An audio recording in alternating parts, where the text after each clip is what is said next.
بسم اللہ الرحمن الرحیم ممتاز اليوم ایھا المجرمون. ویسے بہت تابعدار بیٹی تھی. جیسے اس لڑکے نے لفظ ادا کیے ہو بہو ذرا سی بھی ہیر پھیر نہیں کی ان لفظوں میں، بالکل ہو بہو کوٹ کر کے اپنے والد محترم تک پہنچائے اس کے الفاظ.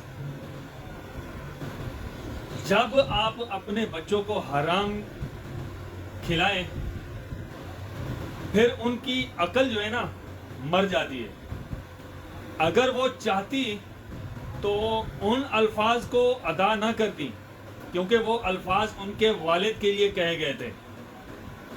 مطلب ہم میں سے کوئی بھی شخص ہوتا یا ہمارے بڑوں کو کوئی اس طرح کے الفاظ ادا کرتا تو ہم کبھی بھی ان لفظوں کو کوٹ کر کے اپنے والدین تک نہیں پہنچاتے، بلکہ لڑنا شروع کر دیتے یا اس کو ہم خود جواب دیتے. مگر وہ ایسی تابعدار بیٹی تھی جس نے پوری وفا نبھائی اپنے والد کے ساتھ. عمران ریاض نے تھوڑا سا نرم لہجہ دکھایا ان کی فیملی کے لیے اور کہا کہ مجھے قاضی صاحب سے بالکل بھی ہمدردی نہیں ہے، لیکن ان کے ساتھ کھڑی ہوئی لیڈیز کا احترام کرنا چاہیے تھا. تو لوگوں نے عمران ریاض تک کو تنقید کا نشانہ بنا ڈالا اور ایسے ایسے جواب دیے کہ عمران ریاض نے اپنے الفاظ واپس لینے میں عافیت سمجھی. اتنی نفرت بھر گئی ہے اس سسٹم کے خلاف عوام کے اندر. مطلب ان کے گھر کی عورت ہے، وہ قابل عزت ہے، دوسرے کی گھر کی عورت کی کوئی عزت نہیں ہے. عالیہ حمزہ کو جس طرح ان کے بچوں کے سامنے گھسیٹ کر کے تھانے لے جایا گیا وہ وقت یاد کریں یہ لوگ.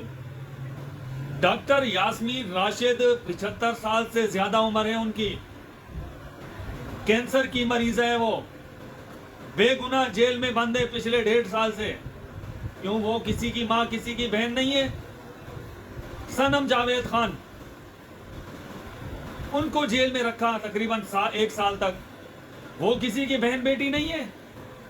اور ہمیں یاد ہے پی ٹی آئی کے ایک احتجاج میں ایک خاتون جو ویل چیئر پہ بیٹھی ہوئی تھی، احتجاج میں شریک تھی، اسلام آباد پولیس نے اس کو اتنا گھسیٹا، بالوں سے پکڑ کر اتنا شدید گھسیٹتے ہوئے اس معذور خاتون کو لے جا رہی تھی.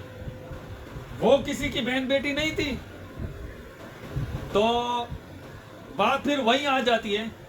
ارطغرل الغازی صاحب کا ایک محاورہ ہے کہ غدار پہ رحم ظالم پر ظلم کے مترادف ہے. مطلب انہوں نے جب دوسرے کی بہن بیٹی کو برے بازار ذلیل کیا، تھانوں میں اٹھا کے بند کیا، جیلوں میں بند کیا، تو پھر اس کا مکافات عمل بھی ہوگا.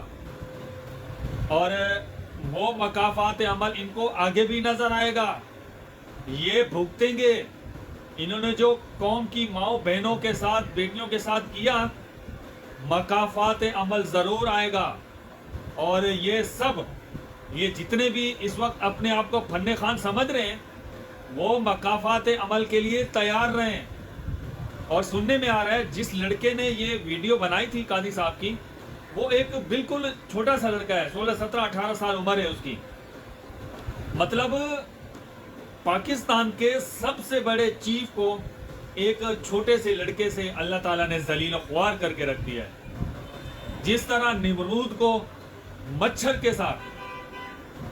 کے ذریعے اللہ تعالیٰ نے نمرود کو مروایا، اسی طرح ان کو بھی ایک چھوٹے سے ادنا سے لڑکے کے ذلیل کرا کے اللہ تعالیٰ نے ثابت کر دیا ہوا ہے کہ عزت اور ذلت میرے ہاتھ میں ہے، میں جس کو چاہوں گا دوں گا.